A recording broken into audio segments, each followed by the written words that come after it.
এই আপু, তুমি তোমার জামাটা একটু ঠিক করে বসো তো, তোমার ব্রাই ফিতা দেখা যাচ্ছে।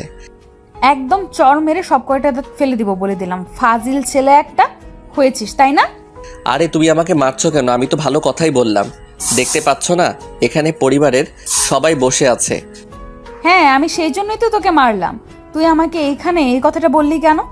আমার আড়ালে নিয়ে যেতে পারলি না? আমাকে আড়ালে নিয়ে যেতে পারলি না? তোর কি লজ্জা শরম কিছুই নেই? যাক বাবা, ভালো কথা বলতে গিয়েও আমাকে মার খেতে হলো। এখন আর কি করব? এই কথাটা বিড়বিড় করে বলতে বলতে নীল সেখান থেকে উঠে চলে গেল। নিজের রুমে গিয়ে ড্রেসিং টেবিলের আয়নার সামনে দাঁড়িয়ে নীল দেখতে পেল তার গালে হাতের 5টা আঙ্গুলের ছাপ স্পষ্ট হয়ে আছে। তখনই তার মা সেই রুমে আসলো আর এমন অবস্থা দেখে বলতে লাগলো, কে মেরেছে তোকে? কার এত বড় সাহস? 5টা আঙুলের ছাপ গালেতে স্পষ্ট বোঝা যাচ্ছে। বল আমাকে। না মা, সেরকম কিছুই হয়নি। আমি একটু বের হব, আমার বন্ধুর সঙ্গে এক জায়গায় যাওয়ার আছে। কথাটা বলেই নীল রুম থেকে বের হয়ে চলে যায়। তারপর রাতের বেলা বাড়িতে ফিরে আসে।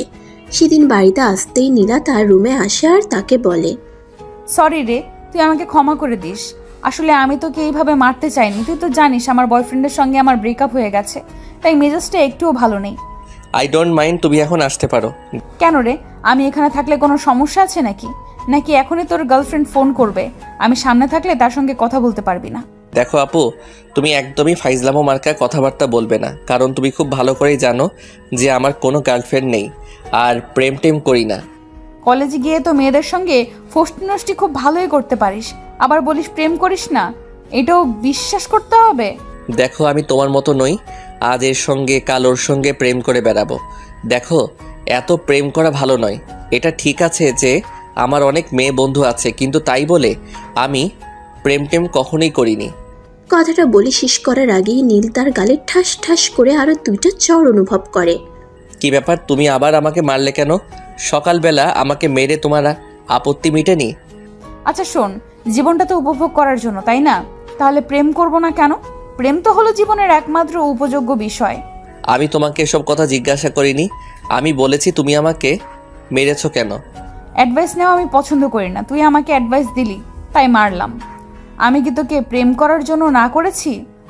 তোর প্রেম করার ইচ্ছা থাকলে তুমি প্রেম করো, কিন্তু আমাকে কখনো এসব বিষয়ে কোনো কিছু বলবি না। না, আমার মনে হয় আমাকে দিয়ে প্রেম টেম ওইসব কখনো হবে না। কথাটা বলেই নীল নীলাকে কোনো কথা বলার সুযোগ না দিয়ে চুপচাপ রুম থেকে বের হয়ে চলে যায়। এইদিকে নীলা রাগে খটখট করতে থাকে, কারণ কেউ তাকে অ্যাভয়েড করুক এটা সে পছন্দ করে না, আর নীল সেটাই করেছে। নীলা সবসময়ই এই কথাটা চিন্তা করে, পরিবারের সবার চাইতে তার প্রাধান্যটাই বেশি, কারণ সে পরিবারের একমাত্র মেয়ে এবং বড় মেয়ে। কিন্তু নীল কখনোই তাকে তেমন গুরুত্ব দেয় না, পাত্তাও দেয় না, সে তার মতো করেই চলে। এদিকে রাতের বেলা সবাই যখন একসঙ্গে রাতের খাবার খেতে বসলো, তখন নীলকে কোথাও দেখা যাচ্ছে না। সেটা দেখে নীলা নীলের মাকে জিজ্ঞাসা করে, ছোট মা, তোমার ছেলে কোথায়? তোমার ছেলেকে কোথাও দেখতে পাওয়া যাচ্ছে না কেন? সে কি রাতের খাবার খাবে না? সে আমি বলতে পারবো না বাপু। আমি তাকে অনেকক্ষণ খেতে আসার জন্য বলেছি, কিন্তু সে বলল খাবে না। কেন, কি হয়েছে? তোমার ছেলের শরীর খারাপ করেছে নাকি? তা জানি না, কিন্তু দেখলাম চুপচাপ বিছানায় শুয়ে আছে। তখন নীলা আর কোনো কথা না বলে চুপচাপ নিজের খাবারটা খেয়ে নেয়। আর খাওয়া শেষ হলে নীলের মাকে বলে নীলের জন্য খাবারটা প্লেটে সাজিয়ে দিতে। তখন নীলের মাও আর কোনো কিছু জিজ্ঞাসা না করেই নীলের জন্য খাবারটা প্লেটে সাজিয়ে দেয়। আর নীলা সে খাবারটা নিয়ে নীলের রুমে চলে যায়। দরজায় দাঁড়িয়ে থেকে অনেকক্ষণ ধরে নক করছে, কিন্তু নীল কোনোভাবেই দরজা খুলছে না। এই শেষবারের মতো বলছি, দরজা খুলবি নাকি লাথি মেরে দরজা ভেঙে দিব? তারপরও ভিতর থেকে কোনো সাড়া শব্দ পাওয়া গেল না। সেই জন্য নীলা চিৎকার করতে শুরু করে। আর তখনই বাড়ির সবাই এসে সেখানে উপস্থিত হয়। রুমের দরজা খোলার পর দেখা যায় নীল অজ্ঞান অবস্থায় বিছানায় পড়ে আছে। তখনই তাকে দ্রুত হসপিটালে এডমিট করা হয়। 2 দিন পর নীল সম্পূর্ণ সুস্থ হয় এবং তাকে বাড়িতে নিয়ে আসা হয়। সেদিন রাত্রিবেলা নীল তার রুমে শুয়েছিল। তখনই নীলা তার রুমে যায় আর বলে, কি ব্যাপার, কি হয়েছিল সেদিন তোর? কই, কিছুই হয়নি। আমি একদম সম্পূর্ণ ঠিক ছিলাম। তারপর কিভাবে কি হলো সেটা জানি না। তুই আমার দিকে একবার তাকাতো, আমার দিকে তাকিয়ে বল তোর কি হয়েছে। নীলার কথা শুনে নীল যেই না নীলার দিকে তাকাতে যাবে অমনি তার চক্ষু চড়ক গাছ, কারণ নীলা আজ একটা পাতলা টি শার্ট পরেছে, যার ফলস্বরূপ তার শরীরে বিভিন্ন অংশে স্পষ্ট বোঝা যাচ্ছে। আর সেই সঙ্গে সেই টি শার্টের গলাটা ছিল একটু বড়, যার কারণে তার বুকের ঠিক মাঝ বরাবর থাকা বাদামি রঙের তিলটা দেখা যাচ্ছিল, যার কারণে নীলের চোখ দুটো ওখানেই আটকে গিয়েছিল। কিন্তু সেটা নীলার চোখ এড়ালো না, সে বিষয়টা স্পষ্ট বুঝতে পারলো আর নীলকে বলল। কিরে, তোর চোখ দুটো এখানে এসে আটকে গেল কেন? তখনই নীল তার মাথায় একটা থাপ্পড় মেরে চোখ দুটো সরিয়ে নিল আর বলতে লাগলো, সরি আপু, আসলেই তুমি অনেক সুন্দর, আর যার কারণে ছেলেরা তোমার সঙ্গে প্রেম করতে চায়। তুই প্রেম করতে পারিস না আমার সঙ্গে? আমাকে তোর পছন্দ নয়? আরে এসব তুমি কি বলছো? আমি তোমার সঙ্গে প্রেম করতে যাব কেন? তুমি তো আমার আপন চাচাতো বোন, আর বোনের সঙ্গে নীলের বাবা বাড়িতে আসলো। তখনই তো নীলের মা নীলের বাবাকে সবকিছু বলে, আর সবকিছু শুনে নীলের বাবা বলে, দেখো, নীলাকে আমি খুব ভালো করে চিনি। আমার মনে হয় না নীলা এমন কাজ করতে পারে। তোমার দেখাই ভুল আছে। তার মানে তুমি আমার কোনো কথাই শুনবে না তার মানে?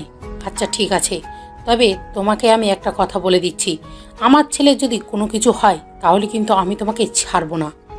আচ্ছা ঠিক আছে, সেটা না হয় সময় হলে দেখা যাবে। এখন আমার মাথাটা খেয়েও না, আমাকে একা থাকতে দাও। সারাদিন অফিস করে এসেছি, বুঝতে পেরেছো? নীলার মা তাকে নীলার বাবাকে কিছু বলতে না পেরে সোজা রুম থেকে বের হয়ে বাইরে চলে যান। এরপর কাটতে লাগলো বেশ কয়েকদিন। সেদিন নীল কলেজে যাবে বলে রেডি হচ্ছে, তখনই নীলা সেখানে আসে। এই নীল, আমাদের ড্রাইভারের শরীর খারাপ, সে আমায় আজ দিয়ে আসতে পারবে না। তুই একটু তোর সঙ্গে আমায় নিয়ে যাস তো। সে না পারলে তুমি অন্য কোনো গাড়ি নিয়ে চলে যাওয়ার বন্দোবস্ত করো, কিন্তু আমি তোমাকে দিয়ে আসতে পারবো না। কেন রে ভাই, কি সমস্যা, কি হয়েছে? তুই আমাকে দিয়ে আসতে পারবি না কেন? আমি তোমাকে কেন দিয়ে আসতে পারবো না সেটা আমার চাইতে তুমি খুব ভালো করে জানো। আমি তোমার ভালো করতে চাইলেও তোমার খারাপ হবে, তাই বিপদ থেকে দূরে থাকাই ভালো। কি বললি তুই? আমি তোর কথা বুঝতে পারলাম না। বিপদ থেকে দূরে থাকা ভালো মানে? তুই কি আমাকে বিপদ বলছিস নাকি? তখন নীল কোনো রকমে কথাটা ঘুরিয়ে নিল। সে বলল, না, আমি তোমাকে বিপদ বলতে যাব কেন? যাই হোক, এখন আমার সময় নেই তোমার সঙ্গে কথা বলার, আমি আসছি। নীলা কিছু বলতে চাইছিল, কিন্তু সে আর সেই সুযোগটা পেল না। তার আগে নীল সেখান থেকে বের হয়ে চলে গেল। এদিকে নীলা ড্রয়িং রুমে এসে চেঁচামেচি করতে শুরু করে। এটা দেখে নীলের মা সেখানে উপস্থিত হয় আর বলতে থাকে, এই মেয়ে, এটা বাড়ি নাকি অন্য কিছু? তুমি এখানে ষাঁড়ের মতো চেঁচামেচি করতেছো কেন? আমার যা ইচ্ছা আমি তাই করব, কিন্তু সেই বিষয়ে তোর কাছে কোনো কৈফিয়ত দেব না। তাই তুমি আমার কাছে কৈফিয়ত চাইতে এসো না। তোমার এত বড় সাহস, তুমি আমার সঙ্গে এইভাবে কথা বলছো? ঠিক আছে, আজ আসুক নীলের বাবা বাড়িতে, তারপরে দেখবো তোমায়। হ্যাঁ যাও না, তোমার যা ইচ্ছে তুমি তাই করো। বলতে বলতে নীলা সেখান থেকে বের হয়ে চলে যায় আর বাসার সামনে দাঁড়িয়ে অপেক্ষা করে থাকে রিক্সার জন্য। বেশ কিছুক্ষণ দাঁড়িয়ে থাকার পর সে একটা রিক্সা পায়। তারপরে সে রিক্সা করে ভার্সিটিতে চলে যায়। সেদিন বিকালবেলা যখন নীল বাসায় আসে, তখনই নীলা তার রুমে যায়। খুব ফুটানি হয়েছে না তোর? কি বলতে এসেছো সরাসরি বলো। তোমার এত ঘুরিয়ে পেঁচিয়ে কথা শোনার আমার সময় নেই। কেন, বাইরে গার্লফ্রেন্ড অপেক্ষা করছে নাকি যে গার্লফ্রেন্ডের সঙ্গে দেখা করতে যাবি? হ্যাঁ, চিন্তা করছি সেটাই করব, কারণ গতকাল আমাদের কলেজে একটা নতুন মেয়ে অ্যাডমিশন নিয়েছে। মেয়েটাকে দেখতে হেব্বি সুন্দরী, আমার সাথে মানাবে ভালো। নীলা কি জানি মনে করে কোনো উত্তর না দিয়ে সেখান থেকে চলে গেল। নীলও সেই বিষয়টাকে গুরুত্ব দেওয়ার প্রয়োজন মনে করলো না। আসলে সে যা বলেছে সত্যি। তাদের কলেজে আজ নতুন একটা মেয়ে অ্যাডমিশন নিয়েছে, আর এই মেয়েটাকে নীলের খুবই পছন্দ হয়েছে। তাই নীল মনে মনে সিদ্ধান্ত নিয়েছে, কখনো প্রেম করা যায় নাকি? কেন, এটা কোনো কথা হলো? এখন তো এসব প্রেম অহরহ হচ্ছে। তুই যদি আমার সঙ্গে প্রেম করিস তাহলে তো আর আমাকে কষ্ট করে পরিবারের সবার চোখ ফাঁকি দিয়ে বয়ফ্রেন্ডের সঙ্গে দেখা করতে যেতে হতো না। তোকে নিয়ে বের হলে তো কেউ কিছু বলার সাহসই পেত না। আপু, আমি বড় আম্মুর সঙ্গে আজকেই কথা বলবো, আর বলবো তোমাকে যত দ্রুত সম্ভব সাইকো স্পেশালিস্ট ডক্টর দেখাতে। কথাটি শেষ হতে না হতেই নীলা নীলের গলা চেপে ধরে। নীলের তখন নিঃশ্বাস নিতে কষ্ট হচ্ছিল, সে কাশছিল, কিন্তু নীলা তারপরও তার গলা ছাড়ছে না। তুই আমাকে সাইকো বললি তাই না? এক্ষুনি তোকে মেরে ফেলবো। তখনই নীলের মা নীলকে ওষুধ দেওয়ার জন্য ঘরে আসছিল, আর এটা দেখে নীলের মায়ের মাথা একদমই ঠিক ছিল না। টেনে নীলাকে সরিয়ে নিয়ে একটা থাপ্পড় মেরে বলেন, তোমার এত বড় সাহস কি করে হয় আমার ছেলের গায়ে হাত তোলার? মানছি তুমি পরিবারের বড় মেয়ে, তাই বলে তুমি এইভাবে আমার ছেলেকে মেরে ফেলার চেষ্টা করবে? আমার ছেলেকে সরিয়ে দিয়ে তুমি এই পরিবারের সমস্ত সম্পত্তি ভোগ করতে চাইছো, তাই না? নীলা নীলের গলা এতটাই শক্ত করে চেপে ধরেছিল যে নীলের তখন কথা বলতেও কষ্ট হচ্ছিল, কিন্তু তারপরও সে নিজেকে কোনোরকম সামলে নিয়ে তার মাকে বলে, মা, বিষয়টা ওরকম কিছুই নাই, তুমি একটু ঠান্ডা হও। তুমি প্লিজ এত উত্তেজিত হয়েও না। তোর মাকে সামলাও, তা না হলে কিন্তু খারাপ কিছু হয়ে যাবে। তুই যেটা বলেছিস সেটা আমি হজম করতে পারছি না। আর এখন আবার তোর মা আমার গায়ে হাত তুললো। আজ আসুক তোর মা বাড়িতে, আমি যদি সব কিছু না বলেছি। হ্যাঁ যাও, যা কিছু করতে পারো। আজ আমিও এর একটা হেস্তনেস্ত চাই। আমি আমার ছেলেকে নিয়ে এই বাড়িতে আর থাকবো না, বলে দিলাম। তোমার যেখানে খুশি তুমি সেইখানে চলে যেতে পারো, কিন্তু নীল আমাদের পরিবারের ছেলে, সে কোথাও যাবে না। আর ছোট আব্বু বাড়িতে আসার পরে তুমি সেটা বুঝতে পারবে। কথাটা বলতে বলতে নীলা সেখান থেকে চলে গেল। এদিকে নীলের মা তাকে বলতে লাগে, আজ আমি তোর বাবা বাড়িতে আসলে সব কিছুই বলবো। এই বাড়িতে আর আমি তোকে নিয়ে থাকবো না। মেয়েটার কত বড় সাহস, সে তোকে মেরে ফেলার চেষ্টা করেছে। যদি আমি সময় মতন এখানে না আসতে তাহলে তো তোকে মেরেই ফেলতো। তখন নীল তার মাকে বোঝানোর চেষ্টা করে আসলে উনি যেটা দেখেছেন সেটা ভুল। নীলা আসলে সেরকম কোনো উদ্দেশ্য নিয়ে এখানে আসেনি। আসলে নীলা মেয়েটা একটু রাগী, কিন্তু অতটাও খারাপ নয়। কিন্তু সে তার মাকে এই বিষয়টা কোনোভাবেই বোঝাতে পারছে না। তাই তার মা তাকে আবারও বলতে থাকে, দেখ, আমি বয়সে বড় এবং আমি তোর মা, সেই কথা সবসময় মাথায় রাখবি। আমার সন্তানের কোথায় ভালো হয় সেটা আমি খুব ভালো করেই জানি। তখন নীল আর কোনো কথা না বলে চুপ হয়ে গেল, কারণ সে ভালোভাবেই বুঝতে পেরেছে এখন তার মাকে যাই কিছু বলা হোক না কেন, কিন্তু তিনি সেটা বুঝবেন না। এদিকে রাতের বেলা যখন নীল আগামীকাল কলেজে গিয়ে সে এই মেয়েটাকে প্রপোজ করবে, আর তার বাবা মায়ের তার যথেষ্ট ভরসা রয়েছে, তার সিদ্ধান্তের উপর তার বাবা মা কখনোই অমত করবে না। আর তাই পরের দিন সকালবেলায় কলেজে গিয়ে নীল সেই মেয়েটাকে প্রপোজ করে। নিশি ভালোবাসার মানুষকে কিভাবে প্রপোজ করতে হয় সেটা আমি জানি না। ইনফ্যাক্ট কাউকে কখনো ভালোবাসিনি, তাই এত গুছিয়ে কথা বলা আমার পক্ষে সম্ভব নয়। আমি তোমাকে সরাসরি বলছি, তোমাকে প্রথম দেখাই আমি ভালোবেসে ফেলেছি। I love you. দেখো নীল, তোমাকে আমি চিনিও না, জানিও না। এর আগে কখনো তোমার সঙ্গে আমার পরিচয় ছিল না, তাই এভাবে হুটহাট করে সিদ্ধান্ত নেওয়া তোমার পক্ষে সম্ভব হলেও আমার পক্ষে কিন্তু মোটেও সম্ভব নয়। তখন নীল নীলার কাছে জানতে চাই তাকে এভাবে অ্যাভয়েড করার কারণটা কি। তখন নিশি নীলকে বেশ কিছু কথা বলে, আর সেই সব কিছু কথা বলার পর নীল তাকে নিয়ে বিনিয়ে তার সঙ্গে রিলেশনে যাওয়ার জন্য রাজি করিয়ে নেয়। তাদের দুজনের এই সম্পর্কের কথা নীলার কান পর্যন্ত পৌঁছাতে বেশি সময় লাগলো না। নীলা এই বিষয়টা শোনার সঙ্গে সঙ্গে প্রচণ্ড পরিমাণে ক্ষেপে যায়। তখনই সে এক মুহূর্ত দেরি না করে নীলের বাবাকে সবকিছু খুলে বলে। ঠিক আছে, দেখো আমি বিষয়টি বুঝতে পারছি। দেখো নীল তোমার ছোট ভাই, তাই সে চাইলে কারোর সঙ্গে রিলেশন যেতে পারে। ছোট আব্বু, তুমি বাবা হয়ে নিজের ছেলের সম্পর্কে এই কথাগুলো বলছো কি করে? তোমার ছেলে একটা মেয়ের সঙ্গে রিলেশন করে, সেটা কি তোমার জন্য যথেষ্ট অপমানজনক নয়? আরে বাবা, আমি তো এটা বুঝতে পেরেছি না, এখানে অপমানের কি আছে? আসলে আমি কিছু বুঝতে পারছি না, তোমাদের মাথা মুন্ডু কিছু আছে নাকি সেটাও হারিয়ে গেছে। কথাটা বলেই নিজের ছোট আব্বুকে রাগ দেখাতে দেখাতে নীলা সেখান থেকে নিজের রুমে চলে আসে, আর মনে মনে ভাবতে থাকে যেভাবেই হোক নীলকেই রিলেশন থেকে সরিয়ে আনতেই হবে, কারণ নীলের প্রতি তার লম্বা একটা ক্রাশ আছে। সেটা খুব ভালো করে জানে যে নীল তার আপন চাচাতো ভাই, তার উপর আবার তার চাইতে বয়সে ছোট, কিন্তু তার এসব বিষয়ে বিন্দু মাত্র মাথা ব্যথা নেই। সে বরাবরই এরকম, যখন যে জিনিসটা পছন্দ হয় তখন সেটা তার চাই। তাই তো সেদিন নীল সন্ধ্যাবেলা নিজের রুমে বসে স্টাডি করছিল। এমন সময় নীলা সেখানে প্রবেশ করে আর সঙ্গে সঙ্গে রুমের দরজাটা লাগিয়ে দেয়। সেটা দেখে নীল তাকে বলতে থাকে, কি ব্যাপার আপু, কি হয়েছে? তুমি আমার রুমে এসেছো কেন? এসেছো ভালো কথা, কিন্তু দরজাটা কেন বন্ধ করেছো? চুপ, একটাও কোনো কথা বলবি না। যদি একটাও কথা বলেছিস তাহলে কিন্তু আমি চেঁচামেচি করতে শুরু করব। আরে বাবা, কি হয়েছে? আমি তো সেটাই বুঝতে পারছি না। আর এখানে চেঁচামেচি করার কথা আসছেই বা কোথা থেকে, সেটা বলো। নিশি নামের ওই মেয়েটার সঙ্গে তোর কিসের এত মেলামেশা? তোকে কতবার বলেছি মেয়ে বন্ধুদের সঙ্গে সম্পর্ক রাখবি না। নিশি আমার বন্ধু নয়, সে আমার গার্লফ্রেন্ড, তাকে আমি ভালোবাসি। কথাটা শোনার সঙ্গে সঙ্গে নীলা রাগে আগুন হয়ে নীলকে বলতে থাকে। আর একবার যদি আমি তোর মুখ থেকে কোনো গার্লফ্রেন্ড বা মেয়ে বন্ধুর নাম শুনেছি তাহলে একদম মেরে তক্তা বানিয়ে দিব বলে দিলাম। আরে বাবা, ভার্সিটিতে তোর বয়ফ্রেন্ড থাকতে পারে, তাতে কোনো সমস্যা নেই, কিন্তু আমি একটা গার্লফ্রেন্ড এত কষ্ট করে পাঠালাম আর সেটার দিকে তোমার নজর পড়ে গেল। তখন নীলা বলতে থাকে ওই সব দিকে নজর দেওয়া নীলের কাজ নয়, শুধু তাকে যেটা করতে বলা হয়েছে সে যেন সেটাই করে। আর তাই নীল তখন বলতে থাকে, দেখো, আমি তোমার নিজের টাকায় কেন সম্পত্তি নয় যে তুমি আমাকে সেইভাবে ভোগ করার করবে। আমি একটা মানুষ আর আমার নিজের একটা লাইফ আছে, আর সেখানে আমি কারোর কোনো মতামত গ্রহণ করতে ইচ্ছুক নই।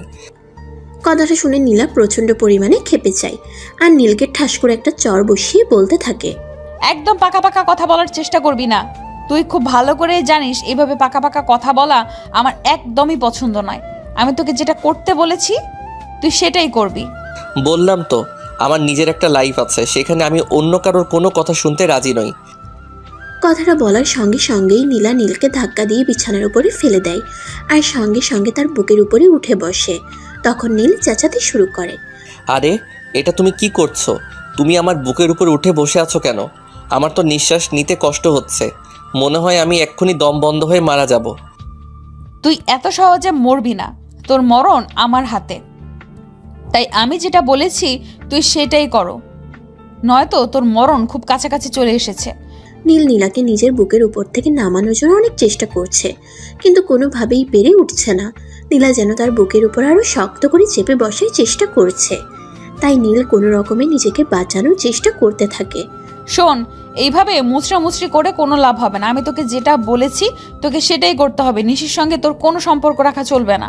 আমি একটা কথা কোনোভাবেই বুঝতে পারছি না, আমি নিশির সঙ্গে সম্পর্ক রাখলাম নাকি রাস্তার কোনো পাগলির সঙ্গে সম্পর্ক রাখলাম, সেটা জেনে তোমার কী লাভ?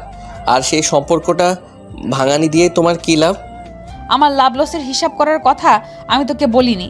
আমি তোকে যেটা করতে বলেছি তোকে সেটাই করতে হবে। তুই নিশির সঙ্গে কোনো সম্পর্ক রাখবি না, এইটাই ফাইনাল। তখনও নীলা নীলের বুকের উপর চেপে বসে আছে। নীল যেন দম বন্ধ হয়ে মারা যাবার উপক্রম শুরু হয়ে গেছে, কারণ নীলার শরীর স্বাস্থ্য মোটামুটি ভালো, আর এদিকে নীল একদম হ্যাংলা পাতলা একটা ছেলে মানুষ। তাই নীলার ওজন সহ্য করা তার পক্ষে একদমই সম্ভব ছিল না। নীলা আপু, তুমি আমার বুকের উপর থেকে নামবে নাকি আমি আমার আম্মুকে ডাকতে শুরু করব? তখন নীলা তার দিকে নিচে হয়ে ঝুঁকে বলতে থাকে, তোকে আমি কতবার বললাম আমার সঙ্গে বাড়াবাড়ি করে কোনো লাভ হবে না। আমি যেটা করতে বলেছি সেটাই করতে হবে। তখনই নীলের চোখ দুটি আটকে গেল নীলার বুকের মাঝখানে। বুকের ঠিক মাঝ বরাবর অনেক সুন্দর একটা ছোট্ট তিল। তখনই নীল নীলাকে বলে উঠে, আপু, তোমার জামাটা একটু ঠিক করো প্লিজ, তোমার ওই দুটো দেখা যাচ্ছে। তোকে দেখানোর জন্যই তো দেখাচ্ছি, দেখ না কত সুন্দর। ছি ছি আপু, এসব তুমি কি বলছো? আমি তোমার আপন চাচাতো ভাই, আমাকে এসব কথা বলতে তোমার একটু লজ্জা করছে না? এইসব ন্যাকামো আমার কাছে দেখাতে আসিস না তো, কারণ আমি তোকে কখনোই চাচাতো ভাই মনে করি না। একটু দে না আমায় আদর করে। নীল তখন নিজের চোখ দুটো বন্ধ করে নেয় আর চোখের উপর নিজের হাত রেখে বলতে থাকে, আপু প্লিজ, তুমি তোমার জামাটা ঠিক করো। বেশিক্ষণ এইভাবে থাকলে কিন্তু আমি নিজেকে কন্ট্রোলে রাখতে পারবো না, বলে দিলাম। কে বলেছে নিজেকে কন্ট্রোলে রাখতে? আমি তো নিজেই তাকে বলেছি আমায় একটু আদর করে দে, কিন্তু তুই তো নিজেই আমার থেকে দূরে দূরে থাকার চেষ্টা করছিস। কথাটা বলেই নীলা নীলের হাতটা টান দিয়ে একটু তার বুকের কাছে নিয়ে আসে। নীলের হাতটা যখনই নীলার বুকে স্পর্শ করতে যাবে, নীল তখনই কেঁপে উঠে বলে, আরে কি করছো কি তুমি? তখন নীলা নিজেই নীলের হাতটা ধরে তার বুকে চাপ দিয়ে ফিলিংস নিতে শুরু করে। নীল তখন চেষ্টা করা সত্ত্বেও নিজেকে সরিয়ে নিতে পারছিল না, কারণ সে তো একটা ছেলে, আর একটা মেয়ে যদি নিজের থেকে এভাবে তার কাছে এসে ধরা দেয় তাহলে সে কি করবে। নীলা নিজেই নীলকে বিভিন্নভাবে রোমান্টিক স্পর্শ করতে শুরু করে। এদিকে নীল যদিও নিজেকে তখনও কন্ট্রোল করার চেষ্টা করছে, তখনই নীলা তাকে বলে, এই তোর মধ্যে কি পুরুষত্ব বলতে কিছু নেই নাকি? কেন, আমাকে দেখে তোমার হিজড়া মনে হচ্ছে নাকি যে আমার মধ্যে পুরুষত্ব বলতে কিছুই থাকবে না? তোকে আমার যথেষ্ট সন্দেহ মনে হচ্ছে, কারণ তুই যদি সত্যি পুরুষ হতি তাহলে আমি এইভাবে নিজেকে তোর কাছে তুলে দেওয়ার পরেও তুই নিজেকে কোনোভাবে এতটা সেফলি কন্ট্রোল করতে পারতি না। দেখো আপু, এখন কিন্তু সত্যি বাড়াবাড়ি হয়ে যাচ্ছে। তুমি কিন্তু আমার পুরুষত্বে আঘাত এনে কথা বলছো। এখন কিন্তু আমি বিগড়ে যেতে বাধ্য হব। তখন নীলা নীলকে আরেকটু খোঁচা মেরে বলতে থাকে। তুই আর কি করতে পারবি বল? আমি নিজেকে তোর এতটা কাছে এনে দিলাম, তারপরও তুই আমাকে একটু সুখ দেওয়ার চেষ্টা না করে উল্টো আর উল্টোপাল্টা কথা বলছিস, তাহলে তোর কাছে আর কি আশা করা যায়? সেই মুহূর্তে নীল তার শরীরের সমস্ত শক্তি একসঙ্গে করে নীলাকে ধাক্কা দিয়ে নিজের বুকের উপর থেকে সরিয়ে কোনো রকমে সেখান থেকে উঠে দাঁড়ায়। আর যেই না নিজেকে নীলার বাহুবন্ধন থেকে মুক্ত করতে পেরেছে, তখন আর সেখানে এক মুহূর্ত দেরি না করে রুমের দরজা খুলে বাইরে চলে আসে। সে নিচে আর এক মুহূর্ত না থেকে সোজা ছাদে চলে আসে। ছাদের এক পাশে নীল দাঁড়িয়ে ছিল, আর ঠিক কিছুক্ষণের মধ্যেই নীলার সেখানে আগমন হয়। কিরে, রুম থেকে এভাবে পালিয়ে চলে আসলি কেন? তুমি আমার এখানে কি করতে এসেছো? তোমাকে আর কত বলবো তুমি আমার থেকে নিজেকে দূরে রাখার চেষ্টা করো? আমি তো তোর থেকে নিজেকে দূরে রাখতে চাই না, আমি তো তোর কাছাকাছি থাকতে চাই। তুই কেন সেটা বুঝতে পারছিস না? যেখানে তুমি এটা খুব ভালোভাবেই জানো যে তুমি আমার আপন চাচাতো বোন, তারপর আমার চাইতে বয়সে বড়, সবচাইতে গুরুত্বপূর্ণ তুমি খুব ভালো করে জানো আমি একটা মেয়ের সঙ্গে রিলেশনে আছি। তখন নীলা বলতে থাকে যেভাবেই হোক ওই মেয়ের সঙ্গে সম্পর্ক নষ্ট করতেই হবে নীলকে, তা না হলে নীলা যেভাবে পারে ওই মেয়ের থেকে নীলকে আলাদা করে নেবেই।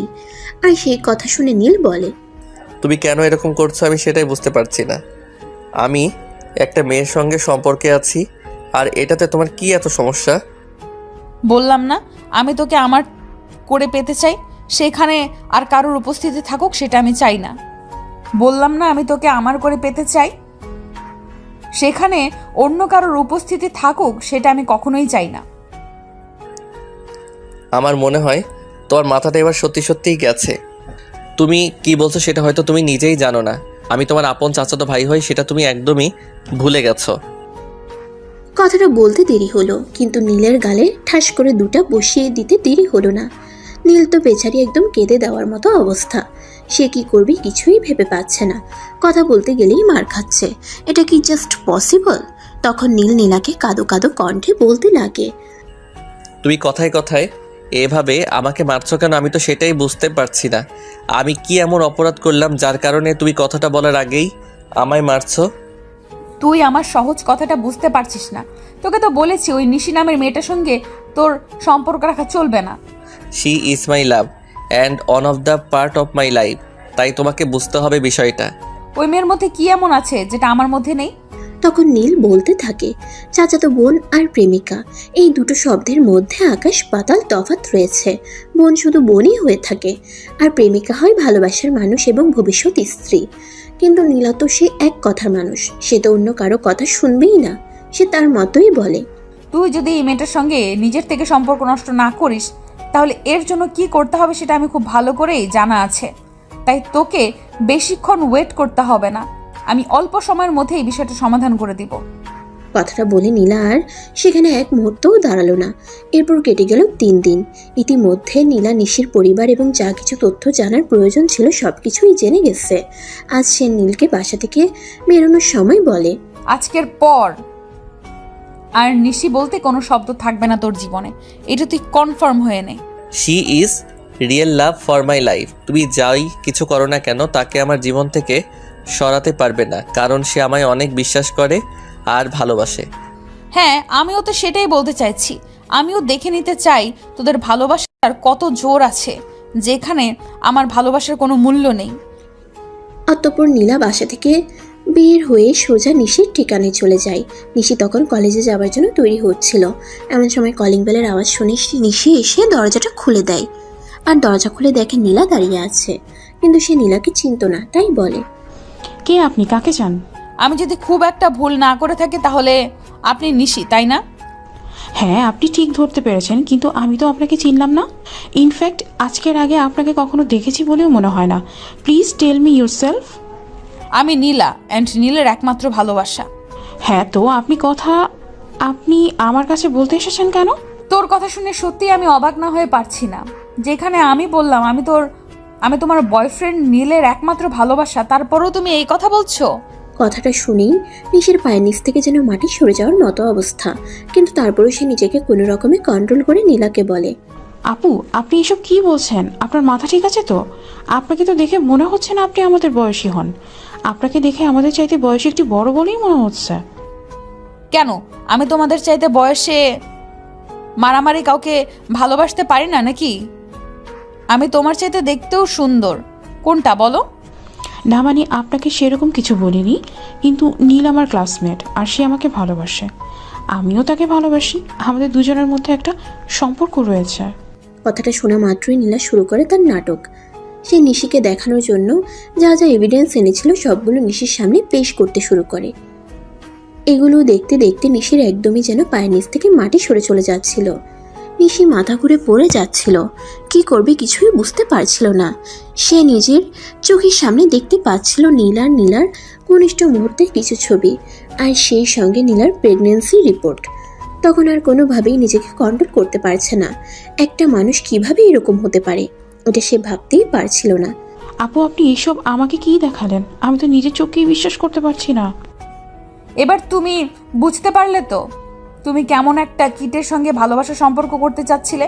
আমার পেটেও সন্তান, আর আমাকে এখন তো আর বোরিং লাগে বলে তোমার সঙ্গে সম্পর্কে আসতে চাইছে। প্লিজ বিষয়টা বোঝার চেষ্টা করো। আপনি আমাকে ক্ষমা করে দেবেন আপনাকে ভুল বোঝার জন্য। আসলে ভুলটা আমারই ছিল, আমি একটা নরকের কিটের সঙ্গে ভালোবাসার সম্পর্ক করতে চাইছিলাম। কথাটা শুনে নীলা মুখ চেপে হাসতে থাকে, কারণ সে তার প্ল্যান অনুযায়ী সাকসেসফুল হতে পেরেছে। সে নিজের হাসি চেপে রেখে নিশিকে বলতে থাকে, দেখো আমার যেটুকু কর্তব্য ছিল সেটুকু আমি করে গেলাম। এখন তুমি কি করবে না করবে সেটা একান্তই তোমার ব্যক্তিগত ব্যাপার। আমি আর তোমাকে এই বিষয়ে কিছুই বলবো না। তুমি আমার বোনের চাইতেও বেশি উপকার করলে, তোমার এই উপকার আমি কোনো দিনও ভুলব না। নীলা তখন মুখ লুকিয়ে সাফল্যের একটা চরম হাসি দিয়ে সেখান থেকে বিদায় হয়, আর বলতে থাকে, এবার আর আমার ভালোবাসায় কোনো বাধা থাকবে না। সেদিন নীল কলেজে গেল, কিন্তু নিশি আসেনি। নীল সারা কলেজ ক্যাম্পাসে নিশিকে খুঁজলো, কিন্তু নিশিকে কোথাও খুঁজে পেল না।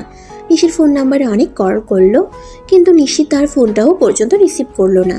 নীল পড়ে গেল মহাচিন্তায়, কি হয়েছে কিছুই বুঝতে পারছে না সে।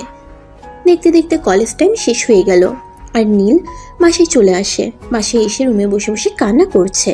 তখনই তার মা সেখানে এসে উপস্থিত হয়। কি ব্যাপার নীল, কি হয়েছে তোমার? তুমি এখানে এভাবে বসে বসে কান্না করছো কেন? তখন নীল তার মাকে সমস্ত বিষয়টা খুলে বলে। তার মা তখন কিছু ভাবতে পারছিল না, কারণ তিনি নিজেও জানতেন নিশি তার ছেলেকে প্রচণ্ড পরিমাণে ভালোবাসে। কিন্তু হঠাৎ কি হয়ে গেল যে কারণে নিশি ফোনটাই পর্যন্ত রিসিভ করছে না। তখন তার মা তাকে বলে, এই পাগল ছেলে, এর জন্য কান্না করতে হবে নাকি? হয়তো কোনো সমস্যা হয়েছে, একটু পর দেখবে সে নিজেই তোমাকে ফোন করে নেবে। মা, তুমি বুঝতে পারছো না বিষয়টা? আমি সেই সকাল থেকে নিশির নাম্বারে ফোন দিয়ে যাচ্ছি, কিন্তু সে কোনোভাবেই ফোনটা রিসিভ করছে না। আচ্ছা ঠিক আছে, আমি বিষয়টা বুঝতে পেরেছি, কিন্তু তুমি নিজেকে একটু শান্ত করো, একটু শান্ত হয়ে বসে দেখো, কিছুক্ষণ পর হয়তো সব ঠিক হয়ে যেতে পারে। কথাটা বলেই নীলকে সান্ত্বনা দিয়ে তার মা সেখান থেকে চলে যায়। আর নীল বসে বসে শুধু ভাবতে থাকে কখন নিশি তাকে ফোন করবে, আর কেনই বা নিশি এমন করছে। কিন্তু সে কোনো কুল কিনারা খুঁজে পায় না, তাই সে আবারও নিশিকে ফোন করতে থাকে। 5টা কল হবার পর নিশি কল রিসিভ করে। কি সমস্যা আপনার? আপনি আমাকে কেন ফোন দিচ্ছেন? দেখতে পাচ্ছেন না আমি আপনার ফোন রিসিভ করছি না? নিশি, কি হয়েছে তোমার? তুমি আমার সঙ্গে এভাবে কথা বলছো কেন? আর তুমি কলেজে আসোনি কেন? তোমাকে আমি কতবার কল দিয়েছি? কথাগুলো এক নিঃশ্বাসে বলে শেষ করলো নীল। আর কথাগুলো শেষ হওয়া মাত্রই নিশি বলতে শুরু করে, আজকের পর থেকে আমাকে আর কখনোই আপনার কল বা মেসেজ করতে হবে না, আমার জন্য আপনাকে অপেক্ষা করতে হবে না। আর আমি ফাইনাল সিদ্ধান্ত নিয়ে ফেলেছি, আমি এই কলেজে পড়াশোনাও করব না, প্রয়োজনে এক ব্যাচ গ্যাপ দেব, কিন্তু অন্য কলেজে ভর্তি হব। নিশির বলা কথাগুলো যেন নীলের মাথার উপর দিয়ে যাচ্ছিল। নিশি কি বলছে সে কিছুই বুঝতে পারছিল না, তাই সে একদম কাঁদো কাঁদো কণ্ঠে বলতে থাকে, প্লিজ তুমি এভাবে আমার সঙ্গে কথা বলো না, আমার খুব কষ্ট হচ্ছে, আমি আর নিতে পারছি না। অন্যকে তো কষ্ট খুব ভালোই দিতে পারেন, তাহলে নিজে কষ্ট করতে পারেন না কেন? আচ্ছা, তুমি আমাকে দয়া করে বলবে কি হয়েছে তোমার? তুমি কেন আমার সঙ্গে এরকম ব্যবহার করছো? আর কেনই বা আজ কলেজে আসোনি? আমি আপনাকে অত সব কৈফিয়ত দিতে বাধ্য নই, আপনি আর কখনোই আমাকে কল মেসেজ করবেন না। আচ্ছা ঠিক আছে, করবো না, কিন্তু কি হয়েছে সেটা তো আমায় বলো। আমার কি অপরাধ যার কারণে তুমি এভাবে আমাকে কষ্ট দিচ্ছ? তখন নীলার বলে যাওয়া সবকিছু নিশি তাকে বলে, আর সব শেষে বলে, যে ছেলের চরিত্রের এরকম হতে পারে তার সঙ্গে আমি আর যাই হোক ভালোবাসার মতো পবিত্র সম্পর্কে জড়ানো যায় না। ভালোবাসা পেতে হলে যোগ্যতা লাগে যা আপনার মধ্যে নেই। কথাটা বলে সঙ্গে সঙ্গে নিশি ফোনটা কেটে দেয় এবং নীলের নাম্বারটা ব্লক করে দেয়। সেই সব কথা শুনে নীলার মাথায় যেন আকাশ ভেঙে পড়েছে। নীলা কেন এমন করছে সে কিছুতেই বুঝতে পারছে না। তাই সে তার মাকে নিজের রুমে ডাকে এবং সব কিছু খুলে বলে। সব কিছু শুনে তার মা তাকে বলে, ঠিক আছে, আমি বুঝতে পেরেছি বিষয়টা। তুমি নিজেকে একটু শান্ত করো, আমি দেখছি কি করা যায়। সেদিন রাতের বেলা নীলের বাবা বাড়িতে আসলে তার মা তার বাবাকে সবকিছু বলে। আর সবকিছু শোনার পর তার বাবা নীলকে নিজের রুমে ডাকেন এবং বলেন, এসব কি শুনছি?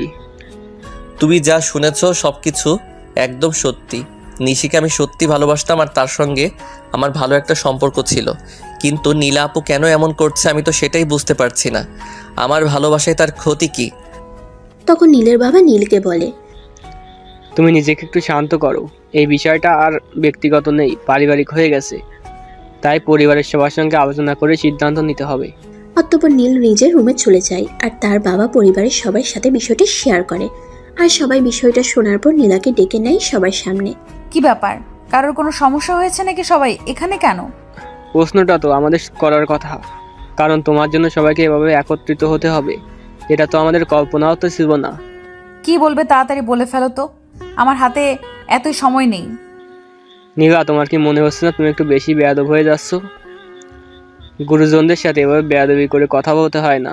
এই শিক্ষা কি আমরা তোমায় দেয়নি? ঠিক আছে, আই এম সরি ছোট আব্বু, কিন্তু কি হয়েছে? কেন তোমরা সবাই এইখানে, আর আমাকে এবার কেন ডাকলে? তখন নীলের বাবা সবটা বলে আর সবকিছু শুনে নীলা বলে, তোমরা যা শুনেছো একদমই সত্যি। আমি নীলকে ভালোবাসি আর ওকে আমি অনেকবার এই বিষয়টা বোঝানোর চেষ্টা করেছি, কিন্তু সে আমার কথার কোনো তোয়াক্কা না করে ওই মেয়েটার সঙ্গে সম্পর্কে যাবার সাহস দেখিয়েছে। আমি কি করে বসে বসে আঙুল চুষবো নাকি? কথাটা শুনে নীলের বাবা নীলের দিকে তাকায় আর তারপর নীলকে বলে, তুমি যেহেতু এই বিষয়টা জানতে, তাহলে এতদিন আমাদের সঙ্গে বিষয়টা শেয়ার করনি কেন? বাবা, আমি তো আপুকে সবটা বলেছি যে আমি অন্য একজনকে ভালোবাসি। তারপর পরিবারের সঙ্গে শেয়ার করার কি আছে এখানে? আচ্ছা, আমরা এখন কি করতে পারি সেটা তোমরাই বলো। বাবার এমন কথা শুনে নীল একটু রেগে যায় আর তার বাবাকে বলে, তোমরা সবকিছু শোনার পর এমন কথা বলছো কি করে? যেখানে নীলা আপু আমার এত বড় একটা ক্ষতি করেছে, তারপরও তোমরা বলছো তোমাদের কিছুই করার নেই। কি আর করবে? কেউ যদি কিছু করে তাহলে আমি যেটা বলেছি সেটাই করতে হবে, এর অন্যথা কিছুই হবে না এই বাড়িতে। তুমি কে গো যার কথা এই বাড়িতে সবকিছু হতে হবে? তখন নীলা সেখান থেকে নীলের সামনে গিয়ে দাঁড়িয়ে তার কানের কাছে মুখ নিয়ে বলতে থাকে, সবার সামনেই দেখিয়ে দিতে হবে নাকি বিয়েটা হওয়া পর্যন্ত অপেক্ষা করবি? তুই চাইছেটা কি বলবে? আমি তো তোকে ছাড়া আর কিছুই চাই না।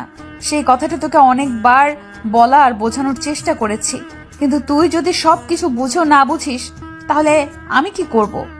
নীল তখন কি বলবে আর কি করবে কিছুই ভেবে পাচ্ছে না, কারণ এই মুহূর্তে তার কি করা উচিত সেটাই তার মাথায় আসছে না।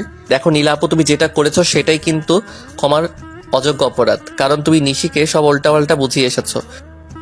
বেশ করেছি, যে জিনিসটা আমার সেটার দিকে অন্য কেউ হাত বাড়াক আমি কখনোই চাইনি, তাই আমি এই কাজটা করতে বাধ্য হয়েছি। তোমার কি একবারও মনে হচ্ছে না তুমি ভুল কিছু করেছো, কিংবা তোমার কি একবারও এর জন্য অনুতপ্ত হচ্ছে না? নিজের ভালোবাসাকে নিজের করে পাবার জন্য যাই কিছু করতে হোক না কেন তাতে আমার বিন্দু মাত্র আপত্তি নেই। তখন নীলা আরো বলতে থাকে, নীলকে পাওয়ার জন্য যদি তাকে 7 সমুদ্র 13 নদী পার হতে হয় সে সেটার জন্য প্রস্তুত। তার এইসব কথা শুনে পরিবারের মানুষ কি বলবে তারা নিজেরাই ভাবতে পারছে না। সবাই এখন সিদ্ধান্তহীনতায় ভুগছে। তখনই নীলা সবাইকে উদ্দেশ্য করে বলতে থাকে, কি ব্যাপার, তোমরা সবাই এভাবে চুপ হয়ে বসে আছো কেন? কেউ কিছু বলছো না কেন? আমরা কি বলবো আর আমাদের কি বলার আছে সেটাই তো বুঝতে পারছি না। তুমি যা বলছো আর যা করেছো এরপর আর কি বলার থাকে? দেখো, কাউকে ভালোবাসা অপরাধ নয়, আর ভালোবাসাকে পাওয়ার জন্য যাই কিছু করতে হোক সেটা অপরাধ নয়। তাই আমি সেরকম কোনো অপরাধ করেছি বলে আমার মনে হচ্ছে না। তারপর সবাই মিলে বেশ কিছুক্ষণ সময় নিয়ে চিন্তা করতে থাকলো এখন কি করা যায়। কারণ একদিকে নীল নীলাকে পছন্দ করে না, আর অন্যদিকে নীলা নীলকে পাওয়ার জন্য যা ইচ্ছে তাই করতে প্রস্তুত। এখন যেটা করতে হবে সেটা হলো খুব ভেবে চিন্তে ঠান্ডা মাথায় সিদ্ধান্ত নিতে হবে, যাতে দুজনের থেকে কারোরই কোনো ক্ষতি না হয়। কিন্তু কি এমন সিদ্ধান্ত সেটাই তো কেউ ভেবে কুল কিনারা পারছে না। তখনই হঠাৎ নীলের বাবার মাথায় একটা বুদ্ধির উদয় হলো, আর উনি সেটা সবার সামনে পেশ করলেন। একটা কাজ করলে খুবই ভালো হয়, তোমরা দুইজন 1 মাসের জন্য একটা কাজ করলে খুবই ভালো হয়, তোমরা দুইজন 1 মাসের জন্য কোথাও থেকে ঘুরে আসো। দুজন দুজনকে সময় দাও, কাছাকাছি থাকো। এরপর যদি মনে হয় দুজন একসাথে থাকতে পারবে, তারপর আমরা কোনো এক সিদ্ধান্তে উপনীত হব। এই কথাটার কোনো মানে হয় না বাবা। তোমার কি মনে হয় আমি এই মেয়েটার সঙ্গে কোথাও গিয়ে থাকবো আর এদিকে আমার ভালোবাসার মানুষ আমাকে ভুল বুঝবে? It's impossible. অপরদিকে নীলা তো এই কথাটার জন্য একদমই রাজি, তাই সে বলে, আমার কোনো সমস্যা নেই। আমি যদি রাজি আছি, কিছু সময় কেন আমি তার সঙ্গে অনেক সময় কাটাতে রাজি আছি, কারণ আমি যে তাকে সত্যিই চাই। তোমার লজ্জা করে চাচাতো ভাইয়ের সঙ্গে সময় কাটাতে চাও, তারপর আবার তোমার চাইতে বয়সে ছোট। এত ন্যাকামি করিস না, ন্যাকামি করো না।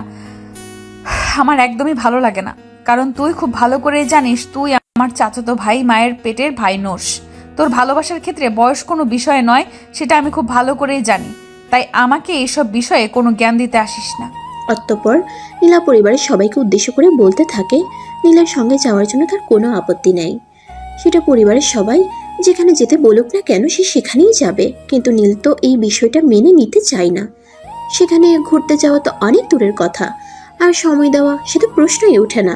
তোমরা প্লিজ আমাকে জোরাজুরি করো না। আমাকে জোরাজুরি করে কোনো লাভ হবে না, কারণ জীবনে একজনকে ভালোবাসা যায়। আমিও জীবনে সেরকম কোনো অপরাধ করিনি যার কারণে আমার ভালোবাসার মানুষকে আমায় হারাতে হবে। আমার ভালোবাসার মানুষকে আমার পেতেই হবে, সেটা যেভাবেই হোক, যে কোনো পরিস্থিতিতেই হোক। নীলার মাথায় যেন আকাশ ভেঙে পড়ার মতো অবস্থা, কারণ সে পরিবারের কাউকে তার কথাটা বোঝাতেই পারছে না কেন যে পরিবারের সবাই এরকম করছে আর এভাবে কথা বলছে, সেটা কোনোভাবেই তার মাথায় ঢুকছে না। তাই সে মনে মনে ভাবলো এখানে কারোর সঙ্গে কোনো কথা বলে কোনো লাভ হবে না, যা করার তাকেই করতে হবে। কথাটা বলতে বলতে সে সবার সামনে থেকে বের হয়ে চলে গেল সোজা নিশিতের বাড়িতে। কিন্তু দুর্ভাগ্যের কথা বলা, সে অনেক সময় ধরে নিশিতের বাড়ির সামনে দাঁড়িয়ে কলিং বেল চেপে যাচ্ছে, কিন্তু কেউ দরজা খুলছে না। প্রায় 20 মিনিট পর নিশি এসে দরজা খুলে আর তাকে দেখেই বলে, আপনি এখানে এসেছেন কেন? নিশি প্লিজ তুমি আমার সঙ্গে এভাবে কথা বলো না। আগে আমার কথাটা শোনো, আমাকে একটু সময় দাও, আমাকে বলতে দাও। কি বলবেন আপনি? আমি তো আপনার কাছ থেকে কোনো কথাই শুনতে চাই না। আপনি চুপচাপ এখান থেকে বের হয়ে যান। আমি চাই না এই মুহূর্তে আমার বাড়িতে কোনো কেওয়াজ তৈরি হোক। দেখো নিশি, এমনিতেই অনেক প্যারার মধ্যে আছি, তাই আমি চাই না তুমি আমার সঙ্গে এরকম ব্যবহার করো। আমাকে বলতে দাও, আমি কিছু বলতে চাই। দেখুন, একটা মেয়ে আর যাই হোক কখনো নিজের সতীত্ব নিয়ে খেলা করে না। তাই আপনি আমাকে কিছু বলতে চাইবেন না, আর বললেও আমি সেটা বিশ্বাস করব না। নিশিকে এখন কি করে সম্পূর্ণ বিষয়টা বুঝাবে সেটাই বুঝে উঠতে পারছে না, কারণ নিশি হয়তো মনে মনে ঠিক করে রেখেছে নীল তাকে যাই কিছু বলুক না কেন সে তার এসব মিষ্টি কথাই ভুলবে না। তাই তো নীল তাকে হাজারবার রিকোয়েস্ট করে বলার পরও সে নীলের কোনো কথাই শুনতে চাইছে না। উল্টো শেষমেশ নিশি বলেই বসলো, আপনি এখান থেকে চলে যান। আমি আপনার চেহারাটাও দেখতে চাই না। আর যদি আজকের পর কখনো আপনাকে এখানে দেখি, তাহলে সিকিউরিটি গার্ড দিয়ে বের করে দিতে বাধ্য হব কিন্তু আমি। নিজের ভালোবাসার মানুষের কাছ থেকে এমন কথা শুনতে হবে এটা কখনোই কাম্য নয়। তাই আমাদের গল্পের নায়ক নীল নিজেও সেটা ভাবেনি তার ভালোবাসার মানুষ তাকে এভাবে বলবে, কিন্তু কি আর করার, ভাগ্যে যা আছে তাকে কখনো মুছা যায়। তাই নিজের মনে একরাশ কষ্ট নিয়ে সেখান থেকে বের হয়ে চলে আসে। সেদিন সারাটা দিন সে বাইরে ছিল। রাত প্রায় 12টার মতো হবে বাজে সে বাসায় প্রবেশ করে। তার মা তখনও ড্রয়িং রুমে বসে তার জন্য অপেক্ষা করছিল। কি ব্যাপার নীল, এত রাত করে বাড়ি ফিরলে যে? তুমি তো কখনো এত রাত করে বাড়ি ফেরো না। কখনো এত রাত করে ফিরিনি বলে যে আর কখনো এত রাত করে বাড়িতে ফিরতে পারবো না সেটা তো কোনো হাদিসে লেখা নেই। আর আমি তো ছোট বাচ্চা নই যে আমার জন্য কাউকে টেনশন করতে হবে। নীল, আমার মনে হয় তুমি ভুলে গেছো মায়ের সাথে কিভাবে কথা বলতে হয়। এমন অসভ্যের মতো আচরণ কেন করছো তুমি? আই এম সরি মা, প্লিজ আমাকে ক্ষমা করে দাও। কিন্তু বিশ্বাস করো কিভাবে বলবো আমি সেটাই ভেবে পাচ্ছি না, কারণ এমন কষ্ট আমি কখনো পাইনি। দেখো, আমি তোমার মা, আমি তোমার কষ্টটা একটু হলেও বুঝি, তাই আমি বিষয়টা উপলব্ধি করতে পারছি। কিন্তু কি করব বলো, তোমার বাবার সিদ্ধান্তের ওপর তো আর কথা বলতে পারি না। তখন নীল আর কোনো কথা না বলে নিজের রুমের দিকে চলে যেতে চাইছিল, কিন্তু তার মা তাকে জোর করে খাবার টেবিলে নিয়ে আসে আর রাতের খাবারটা খাইয়ে দেয়। রুমে এসে বসে আছে অনেকক্ষণ হলো, কিন্তু কোনোভাবেই তার চোখে ঘুম আসছে না। তার কারণটা অবশ্য কারোরই অজানা নয়। এরকম টেনশন মাথায় থাকলে ঘুম আসবেই বা কী করে। বাসায় ফেরার সময় নীল 1 প্যাকেট সিগারেট কিনে এনেছিল, কারণ সে তার বন্ধুদের কাছে শুনেছে সিগারেট খেলে নাকি টেনশন কমে যায়। তাই সে ব্যালকনিতে গিয়ে একটা সিগারেট ধরায়। নীলের রুম থেকে খুব কাছে ছিল নীলার রুম। হয়তো নীলাও ব্যালকনিতে বসেছিল, তাই তার নাক পর্যন্ত সিগারেটের ধোঁয়ার গন্ধ চলে যায়। আর সে তখনই নীলের রুমে আসে। কি ব্যাপার, তুই এখানে দাঁড়িয়ে দাঁড়িয়ে সিগারেট খাচ্ছিস কেন? আর বাসায় বসে সিগারেট খেতে তোর লজ্জা করছে না? তুমি যে নির্লজ্জের মতো আমার সামনে দাঁড়িয়ে কথা বলছো, তাতে তোমার লজ্জা করছে না? আমি কি নতুন বউ নাকি যে আমার লজ্জা করবে? আর আমি মনে হয় এমন কোনো কাজ করিনি, তাই আমার লজ্জা করার কোনো কথাই নেই। এত কিছুর পরও তুমি বুক ফুলিয়ে কথা বলছো কি করে? এই কথা শুনে নীলার মধ্যে সেরকম কোনো পরিবর্তন আসলো কিনা সেটা বোঝা না গেলেও নীলা নীলকে স্পষ্টভাবে বলতে লাগে। তুই বাসায় সিগারেট খাওয়ার সাহস পেলি কি করে? যেমন করে তুমি আমার ভালোবাসার মানুষের কাছে আমার নামে মিথ্যা কথা বলে এসেছো, ঠিক তেমন করে। আমি আমার ভালোবাসাকে পাওয়ার জন্য যা ইচ্ছা তাই করতে পারি, কিন্তু তাই বলে তুই এইভাবে বাসায় বসে সিগারেট খাবি, এটা তো হতে পারে না। এই শোনো, তোমার এসব হাদিস শোনার সময় আমার নেই। তুমি এখান থেকে যাও তো, আমি তোমার কোনো কথাই শুনতে চাই না। এই মুহূর্তে এখান থেকে বিদায় হও, আমাকে আমার মতো থাকতে দাও। যদি বলি যাব না তাহলে কি করবি? আর যদি বলি তোর ভালোবাসা পেতে মন চাইছে, একটু ভালোবাসা পেতে তোর কাছে এসেছি? এইসব কথাবার্তা শুনে নীলের মেজাজ ক্রমশ খারাপ হয়ে যাচ্ছে, কিন্তু নীলা সেটা বুঝতে পারছে কিনা সেটার কোনো বহিঃপ্রকাশ বোঝা যাচ্ছে না। নীলা তো দিব্যি তার মতোই রয়েছে, তাই নীলা আবারও বলতে থাকে। তুমি এখান থেকে যাবে নাকি যাবে না? আচ্ছা, আমি একটা বিষয় কোনোভাবেই বুঝতে পারি না, তুই কেন আমার সহজ কথাটা সহজভাবে নিতে পারিস না? আমি তো বললাম তোর ভালোবাসা পেতে মন চাইছে, তাহলে তুই কেন বলছি সেখান থেকে চলে যেতে? আমি তোমার মতো পাগল হয়ে যাই